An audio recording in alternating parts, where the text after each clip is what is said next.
So I just want to quickly touch on what is it that would make cryptocurrency halal or haram, because I know that's going to be the foundation of the Islamic case for Bitcoin and for all cryptocurrencies.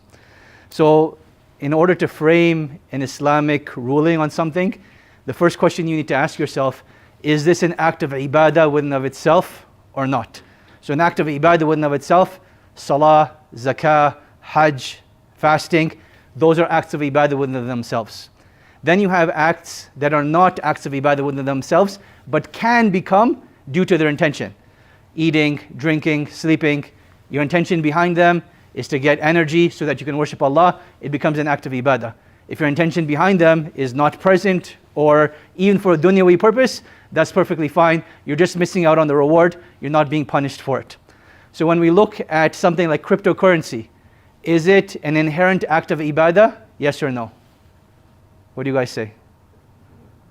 It is an inherent act of ibadah? Yes. Who said yes? You said yes? How? If I use cryptocurrency, is Allah subhanahu wa ta'ala going to reward me? وَنُسُكِي وَمَحْيَايَ وَمَمَاتِي لِلَّهِ رَبِّ الْعَالَمِينَ. Ahsant, this is an ayah from the Qur'an. But in using cryptocurrency, is Allah subhanahu wa ta'ala going to give me ajr? Yeah, you use it in halal way, you get ajr. So with intention, but within of itself, no. Correct? So cryptocurrency and wealth in general is not an inherent act of ibadah. It is not an inherent act of ibadah. So now once you understand this, we have a default ruling that is established, which is the matters of the dunya are halal until proven haram, whereas matters of ibadah are haram until proven halal. So if someone comes to you and says, I'm going to pray 5 rak'ahs for Salatul Dhuhr, are they allowed to do so? They're not allowed to do so, because we know that Salatul Dhuhr is 4 rak'ahs. If they want to add something, they have to bring dalil for it. They have to bring evidence for it. From the Qur'an, from the Sunnah, from the consensus of the companions. When it comes to eating and drinking, someone says, I want to drink water. Someone says, I want to drink juice. Do they have to bring evidence to prove that water is permissible or juice is permissible? They do not. Because the default ruling is that it is halal until proven haram. So now once you've established this base case, we now go on to, are there any conditions that need to be met? Are there any conditions that need to be met? There are 5 conditions that need to be met. Some are specific to wealth, some are specific to cryptocurrencies.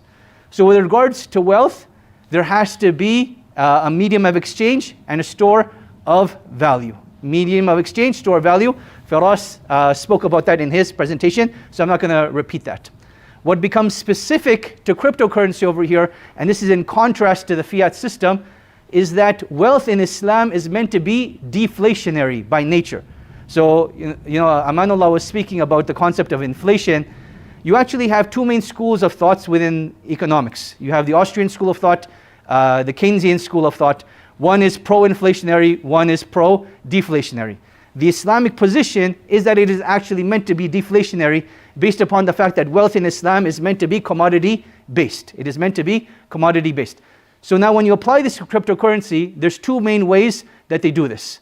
You can have a limited supply, like you have for Bitcoin, 21 million approximately, or you can have a burn rate, meaning that as the amount increases, they burn parts of it to bring it back. So it makes cryptocurrency, not all of them, but at least Bitcoin and Ethereum, deflationary in nature. So that's number 3.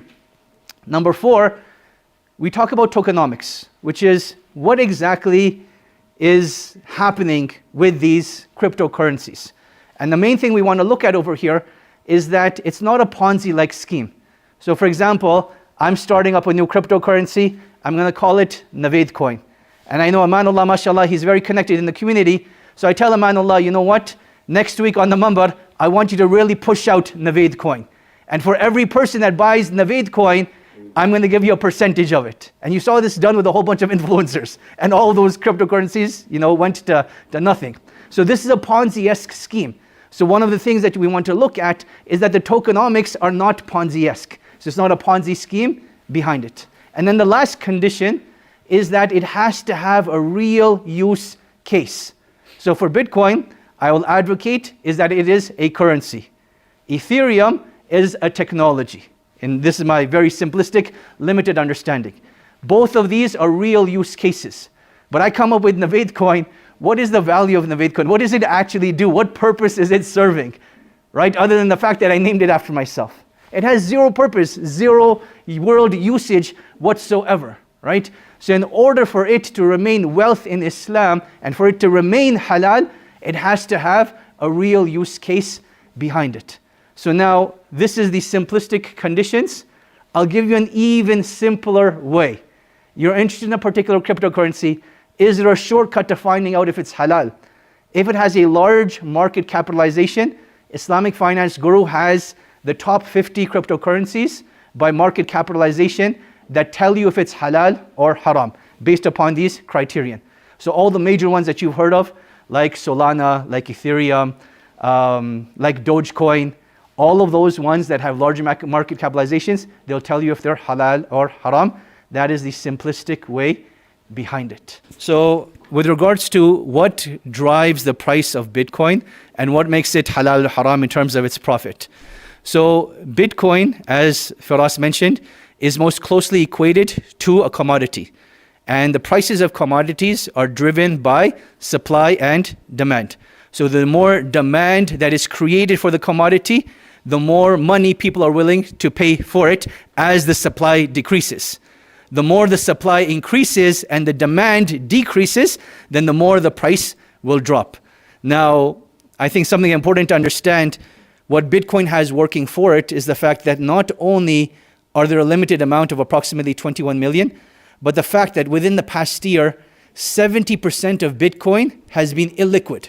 Meaning it hasn't been transacted with. It's being stored and people are not using it. So only 30% of it is actually currently liquid, which means the supply has decreased and the usage of Bitcoin has increased, so the demand has gone even higher. So now the ETF is obviously a big discussion in the United States that as soon as that becomes into play and becomes readily available, what the impact is going to be on that. A lot of economists are arguing that the price of those ETFs has already been taken into consideration and that's what's driving it. But there are other forces as well, as other countries coming into play. Argentina just had a major election and this new prime minister of theirs is very inflationary mechanisms of currency. So he may not directly push for Bitcoin itself, but it will be one of the things that is encouraged. So that could be another thing. So there's a lot of things in play that will increase the demand of Bitcoin. And if you understand that only 30% of it is liquid, this will naturally drive the price up even further. Wallahu ta'ala alam. And your second question? Excellent. So with regards to staking, it's about how you're going to frame the cryptocurrency. So those that are framed as currencies and those that are framed as technologies. Starting off with the technologies, it's a much easier answer. It's as if you're renting out your technology. So you rent out your technology, you're receiving a reward back in return. That's not problematic whatsoever. Now, when a cryptocurrency is framed as a currency, if you rent out a currency and you're getting extra money on top back on that currency, isn't that the essence of riba? Inherently, the answer is yes. But the thing that needs to be looked at over here, are currencies like Bitcoin purely currencies in nature? Yes, the main case use of it is currency. But as you stake Bitcoin in this theoretical realm, are you strengthening the network as well? If you are strengthening the network, you're now using it for a technological purpose as opposed to lending money out and getting interest on return. So with regards to technologies, I think it has a very simplistic answer. With regards to currencies or those cryptocurrencies that are primarily used as a means of exchange and a store of value, I think it's better to hold off until like a scholarly body issues a fatwa on something like that. But all that to say, there's a couple of individuals that I'd recommend that people follow from an Islamic perspective. One is Mufti Faraz Adam out of the UK. And second is Sheikh Joe Bradford out of the United States. Both of them are doing a lot of work in this field. So constantly follow what the updates are on that issue. Wallahu ta'ala. No, not at all. So excellent. So let me translate your question. So the brother's question is, is Bitcoin basically a circumventing of Sharia compliancy in order to deal with interest? And the answer to that is no. Bitcoin is a unique commodity within of itself that is not trying to circumvent any systems or trying to circumvent any rules of the Sharia. In fact, I would advocate for the exact opposite of it. Whereas if you look at the major banks in Canada, how many of them took pro-Zionist stances and sent money to Israel? How many of them, actually public information, how many of them are directly investing into military usage and weaponry usage for the state of Israel, right? So now, this is the state of where we are placing our money, what is our accountability towards it, right? What is our responsibility towards it?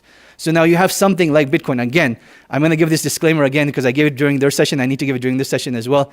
Anything that you hear in this session is not financial advice. We're not advocating for you to buy, sell, or to hold Bitcoin or any cryptocurrency. Please do your own due diligence. And any opinions that are shared here today by myself and Amanullah inclusively are not necessarily representative of the Islamic Information Society of Calgary itself, but are our own individual opinions. So now, going back to that question, I believe the point of today's session was to prove something like Bitcoin is more Islamic than any system that we have.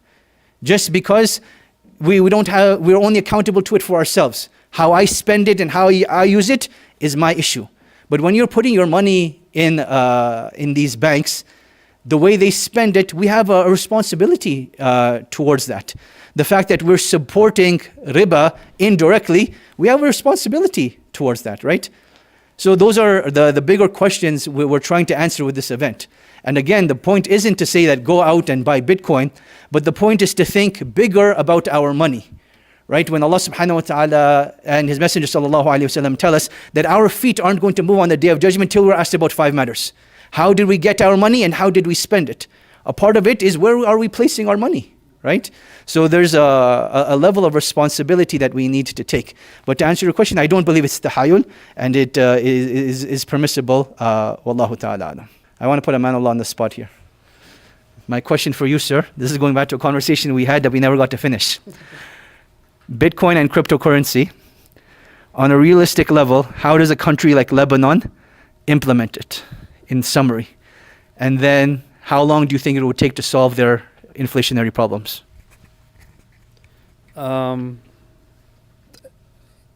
Because the example I gave originally was if you were to start a country from scratch, the easiest thing is Bitcoin. Now, if you have a country in economic shambles, how do you implement Bitcoin? So if I were to dollarize an economy, I'd just airdrop a whole bunch of US dollars and people collect them and I go to the banks and whatever. Versus I would provide a X amount of electricity to Lebanese citizens where they can go and mine Bitcoin. So that's their way of receiving Bitcoin.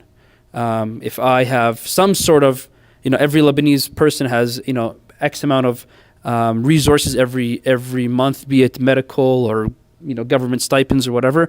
I would give a portion of that to electricity consumption by a specific household where they can, mine. Of course, then you'd ask the question, the cost of mining and the initial capital to begin mining is something that may be prohibitive.